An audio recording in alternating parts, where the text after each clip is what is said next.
We've got a loaded Browns report today, so make sure you stay tuned for what Andrew Berry said about Baker Mayfield and Jarvis Landry's future at the NFL Combine not long ago. And then just recently, Garrett Wilson at the NFL Combine, one of the top wide receiver prospects, was asked about the Cleveland Browns. And he had some very interesting things to say about the Browns and Baker Mayfield. Speaking of Baker, Colin Cowherd, he loves to talk about Baker, so we'll see what he said the other day about number 6. And finally, we'll wrap things up by looking at David Njoku and some NFL insiders believing that Njoku may be getting the franchise tag. So stay tuned for all that and more coming up on today's show.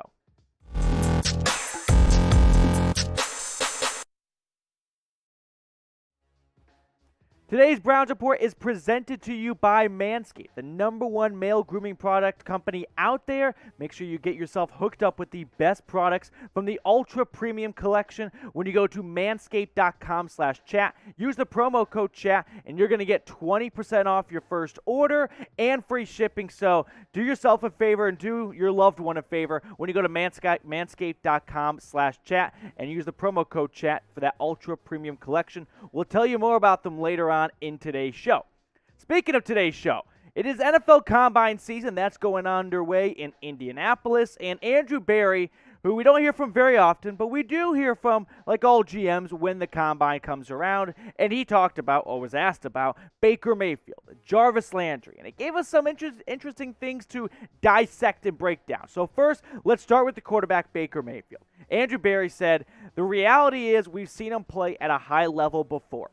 Being realistic, the injury does have some impact on his performance. We're focused on him getting healthy.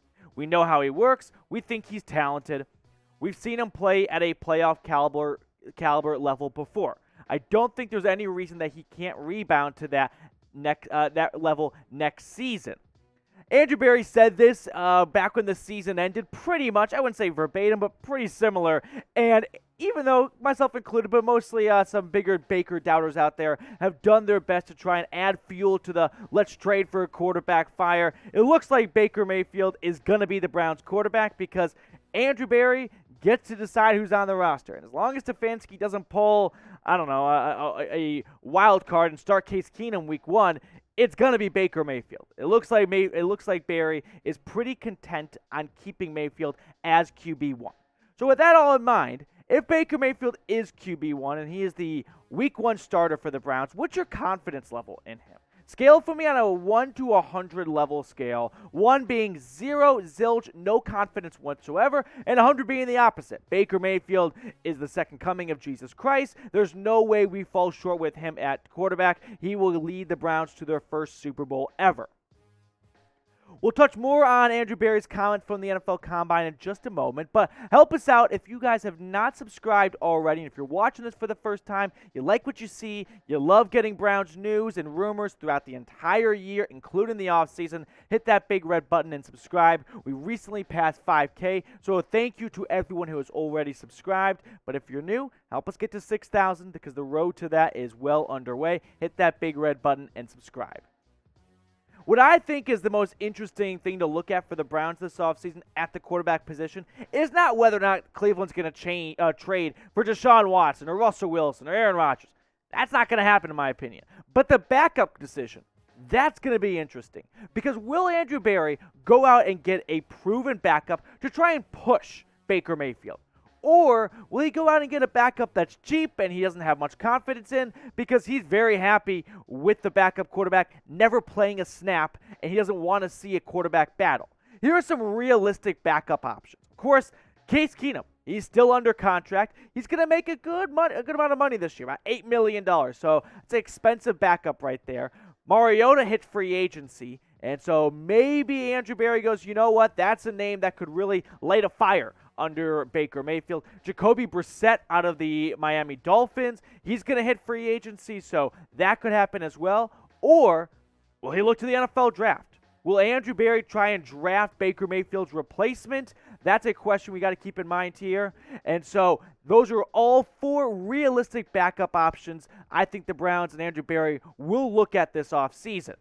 Before we look at other things going on in today's show, I want to tell you about our proud sponsor that's making today's Browns Report possible, and that is Manscaped. Listen, their new Ultra Premium Collection is the best on the market. It takes care of you from the moment you step in the shower to the moment you step out of the shower and beyond. You can get deodorant, body spray, body wash, shampoo, or if you're a chapped lip fella out there and you need some chapstick, they've got you covered on that base as well. Head on over to manscaped.com/chat. Use the promo code chat. Get 20% off. Get free shipping. Takes it from $50 down to $39.99. Get those savings at manscaped.com/chat. I've got all that information in the comments and the description of today's video. Get the Ultra Premium Collection. Do your lady, your friend, a favor by getting yourself in the game with the best on the game, and that is Manscaped. I think it's going to be Case Keenum as the backup quarterback, but I don't think that really lights much of a fire under Baker. And after last season, he kind of needs a fire lit under him. And I don't think that means you have to go out and get Jameis Winston or Teddy Bridgewater, because those are expensive guys. And if you're going to go get one of those guys and expect them, you expect them to really compete for the starting job. And it's always a competition in the NFL, but that's a very expensive competition. Because what if Baker wins the job and you got Jameis Winston or Mitch Trubisky with a $12 million contract on the bench? That's just malpractice in my opinion.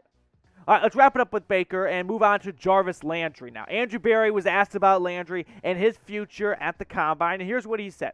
Jarvis, he's been a productive player for us the past 4 years, a big part of helping us turn the tide and everything like that. You know the next couple of weeks are big for us in terms of assessing the entirety of the roster, but Jarvis has been a key veteran for us, a key producer, and we're really grateful for all of that. The thing that Barry's leaving out there is the numbers, the facts, the contract details. So let's break it down here. Jarvis Landry in 2022 is going to have a $16.3 million cap hit. It's a big, healthy cap hit for a guy who's turning 30 soon and coming off a bad season where he was plagued with injuries. I'm not saying Landry's a bad player. I'm not saying his career's over, he's washed.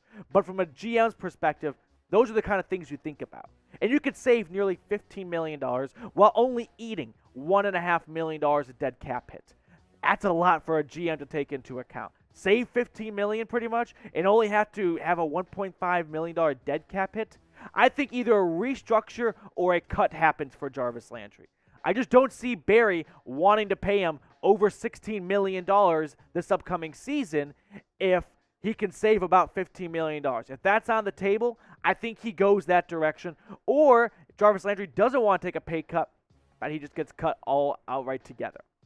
Now it's time for you guys to be the GM here. Join us on the show, be interactive, and get in the comment section by asking or answering what to do with Jarvis Landry. Give me a K for keep or a C for cut. My heart says keep. This is Juice we're talking about, the administrator of culture. He changed things in Cleveland when he came over a couple of years ago. But also things have changed. That's a big salary cap hit right there. And if I had to go with my brain and predict what's going to happen, I don't think he stays. I think Barry looks to take that money and allocate it elsewhere. More Combine notes to hit on here. Garrett Wilson, my opinion, number one wide receiver in this draft class. And good thing coming out of the Combine is maybe he's thirsty for the Browns. Maybe he wants to be a Cleveland Brown. Well, at the Combine, people were asking about the Browns, and he went to Lake Travis High School down in Austin, Texas. That's where Baker Mayfield went. So a bit of a connection right there, but the connection runs deeper than that. Garrett Wilson said this at the Combine just a couple hours ago here on Wednesday. Baker's my guy. He was always a little older than me, and he would come back to Lake Travis and coach 7-on-7. During the quarantine, we actually threw together a couple times. So I know that Baker is a great player. We have a good relationship. That is music to my ears because Garrett Wilson to the Browns is my ideal outcome at the number 13 spot, especially when you look at what he did last year in Columbus, over 1,000 yards and 12 touchdowns. And then you added the cherry on top. As sports fans, we can all agree there's something great when your NFL team and your college team combine. And so many Browns fans are Buckeyes fans. So if we can get Garrett Wilson from Columbus, just drive up north a little bit towards the lake and stop at Cleveland, sounds like a pretty good deal to me at that number 13 spot. Once again, join me on the show by interacting down below. Do you want the Browns to draft Garrett Wilson? Y for yes or P for pass. Maybe you like Traylon Burks or Jamison Williams. Those are great guys too. Or Drake London Moore or an edge rusher. Let me know what you think down below. And if you comment, pretty good way to get a shout out on the show, because that's what we're doing right now. John Lowe giving a shout out to you. Appreciate you, my man. Charles with a bunch of C's at the end. Dion Owens, props to you, man, because this guy, always look for him in the comments. He posts the most extravagant 3 to 4 team trades that actually all make sense. Most of the time, very far outlandish to do a 4-team trade, but Owens, guy does his research. So look for his trade ideas in the comments. Dr. Crew and Andrew Drone, 2 recent subscribers right there. So hit that big red button and get a shout out on the show. Now, Colin Cowherd, he talks about Baker Mayfield a lot. He's a borderline obsessed with Baker Mayfield. He's borderline obsessed with making outlandish analogies like Baker Mayfield is a frat house in September. It's fun in the fall, but bad in the winter. But here's what he said the other day about Baker. This is not an anti-Baker rant. If you want to be great, you have to seek great. You have to move off okay. Do you want them to just stay? Do you want them to just stand pat? Honestly, when he says this is not an anti-Baker rant and then kind of says anti-Baker stuff, it's like in Ricky Bobby when he's like, with all due respect, and then he says mean things. And he goes, you can't just say with all due respect and then do whatever you want. But at the bottom line here, who are you going to get that's better? That's the first question you have to ask yourself. If you don't want Baker Mayfield as a quarterback, and I'm not going to blame you for that, because he's put plenty enough evidence out there to reasons why you should move on from the guy. But who are you actually going to get that's better?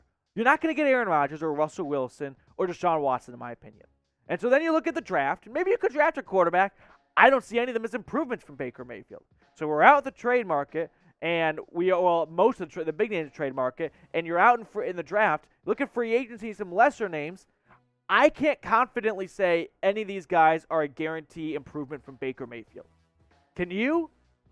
I'd be hard-pressed to find someone who can go, hands down, there is no doubt in my mind, Carson Wentz is an improvement, or Jimmy Garoppolo. Trubisky somehow improved his stock 100% by not playing football for a whole year. I think what we're seeing right now is the Bills are just gaslighting him so that some team signs him to a huge contract, and then Buffalo gets a better comp pick in the 2023 draft. Bridgewater had his issues in Denver, and Jameis Winston is coming off an ACL injury. None of these seem like dramatically improvements right here, especially for what you'd have to trade or pay for them. Now it's time to crystal ball this and predict it for me. Who will be the starting quarterback in 2022 for the Browns? Week 1, I think it's going to be Baker Mayfield. All the signs are pointing that way, and I don't see an immediate upgrade. That doesn't mean that Andrew Berry doesn't try to bring in a competitive backup and look to improve from Case Keenum or draft someone in the 3rd or 4th round to see what they got. But who do you think? Let me know down below. Last segment on today's show, David Njoku, report coming out. Let me get the name right here from a Pro Football Network reporter. Mike Kay says David Njoku's a prime candidate to get franchise tag. So what's franchise tag mean, by the way? In case you haven't heard, the way the franchise tag works is it's a 1-year deal. They put on a player. They can't opt out of it, and it takes the average of the top 5 salaries of that position. So Njoku, a tight end who made $6 million last year on the final year of his rookie contract. A franchise tag going for a tight end.